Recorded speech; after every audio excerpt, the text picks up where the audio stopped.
یہ ہے کہ عیسائیوں سے اکثر کبھی تبادلہ خیال ہوتا ہے، تو جب ان کو ویسے پتہ چل جائے کہ یہ احمدی ہیں پھر تو وہ ویسے ہی گھبراتے ہیں ہمارے ساتھ بات کرنے سے جی. مگر ایک دو تین دفعہ ایسا موقع ہوا ہے کہ وہ یہ اعتراض کرتے ہیں کہ جب آپ لوگ دروشی پڑھتے ہیں کہ اللہم صلی علی محمد وعلی آل محمد کما صلیت علی ابراہیم وعلی آل ابراہیم انک حمید مجید، تو کہتے ہیں کہ آپ نبی کریم صلی اللہ علیہ وسلم کے لیے وہی برکتیں اور وہی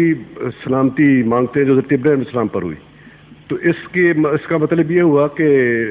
حضرت ابراہیم علیہ السلام پر نبی کریم صلی اللہ علیہ وسلم زیادہ برکتیں ہیں اور ان کی سلامتی اور رحمتیں ہوئیں. تو اس کا ہاں جی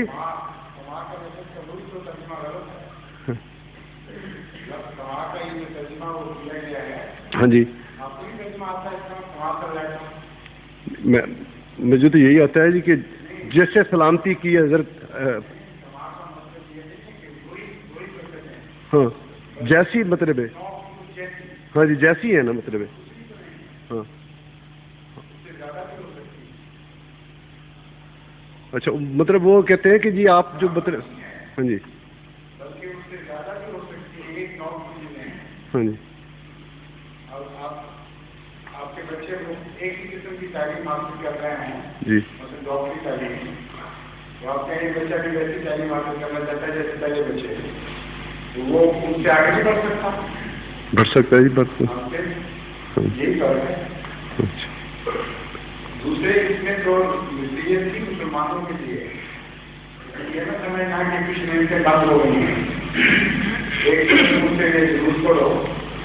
یہ حضرت ابراہیم جیسی نیم کے جیسا پیار رسول ان سے سنا ان سے نکال، اور دوسری طرف یہ یقین رکھو گے کہ سب سے بڑی نعمت سے معروف کر دے اور باقی نعمت سے جاری رکھے. یہ جو تضاد ہے ہاں جی ہاں جی یہ سبق ہے. اسی لیے امام محمد باقر نے اسی طرح سوچ بنائی ضرور سے متعلق اور کہا کہ عجیب ہے امت کا حال، ایک طرف تو دعائیں کرتی ہیں کہ اسی طرح سلوک قربان ہوگا جیسے ابراہیم پر کیا،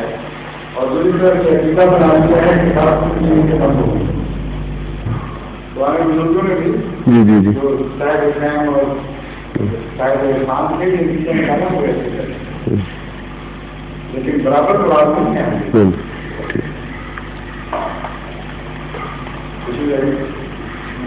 ظہور مہدی آخر